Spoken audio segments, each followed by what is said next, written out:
ओम शांति। पढ़ाई ही source of income है, तकदीर जग जाती है। और पढ़ाई क्या है?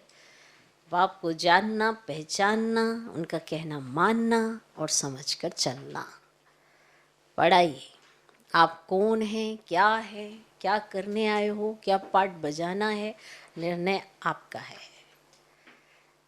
बाबा ऐसी पढ़ाई पढ़ाते हैं। जो बाबा का कहना मानते हैं, उनकी पढ़ाई अच्छे से पढ़ते हैं, तो तकदीर तो जग ही जाती है। और तकदीर जगा कर आए हो, जग रही है, इसकी अनुभूति भी तो करनी है।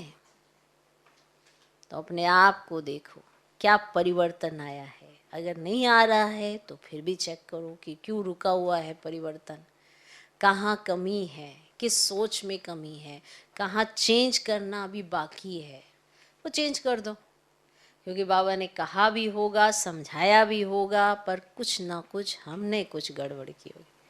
तो वो गड़बड़ कहाँ की है उसको चेंज कर दो, फिर अनुभव ही अनुभव है।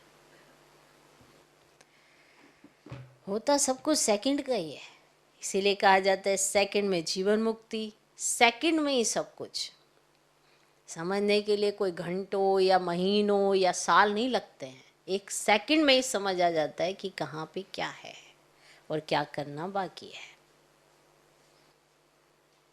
और मुरली ही आधार है परिवर्तन का, और कोई चीज़ आधार नहीं है। ना ही क्लासेस आधार हैं। क्लासेस भी कहाँ से निकली हैं? वो भी तो मुरली से ही निकली हैं। कोई भी पॉइंट पर अगर आप आत्म अभिमानी पॉइंट पर ही क्लास कराते हो तो उसके सारे पॉइंट कहाँ से ढूंढोगे आप बताओ? मुरली से ही ढूंढोगे। और फिर उसको एक समरी टाइप में एक बना के फिर उसकी क्लास कराओगे। फिर वो क्लास सबको याद रह जाती है, मुरली भूल जाती है कि जहाँ से इसकी उत्पत्ति हुई है, जहाँ से क्लासेस निकली हैं। तो आज भी कई ऐसे हैं जो सिर्फ क्लासेस सुनते हैं, मुरली नहीं सुनते हैं। मुरली पर अटेंशन नहीं जाता है। मुरली उनको लगता है कि अरे मुरली इंटरेस्टिंग जैसी नहीं है। पर इंटरेस्ट लिया ही कहाँ है कि एक बच्चा बनकर, एक स्टूडेंट बनकर परमात्मा महावाक्यों को सुना ही कहाँ है।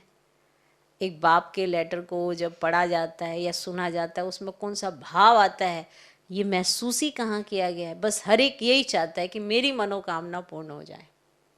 भगवान माना सिर्फ वो मेरी मनोकामना पूर्ण कर दे। मेरे मन में जो चित्र है ना, वो चीज़ें पूरी हो जानी चाहिए। माना मुझे जो चाहिए वो परमात्मा पूरी कर दे। तो भगवान के लिए तो आपको क्या, हर एक अपनी अपनी तमन्नाएं रख के भगवान को याद करते हैं। माना बच्चे अपनी पढ़ाई में फिर आगे बढ़ जाते हैं, अच्छी नौकरी में, खुद को सेटल करने में, बड़ी सारी ऐसी तमन्नाएं होती हैं उसको बनाने में। लेकिन संगम पर हमें ये पता चलता है कि हमारा जीवन है किस लिए, और सिर्फ संगम के लिए ही है। महसूस करके देखो, सिर्फ संगम ही एक ऐसा समय है जहाँ पे सिर्फ और सिर्फ, सिर्फ और सिर्फ भगवान मिलता है।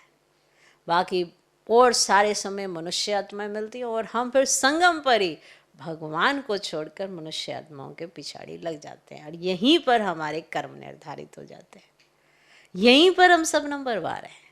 सबके सब हम नंबरवार इसी एक पॉइंट पर हो जाते हैं। फर्ज निभाओ, ड्यूटी बजाओ, सब कुछ करो, पर प्रायोरिटी बाप को रख के देखो।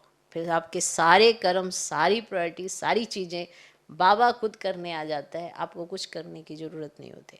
बहुत सारी चीज़ें हैं तो मुरली से स्पष्ट होती हैं। तो मुरली ही आधार है आगे बढ़ने का।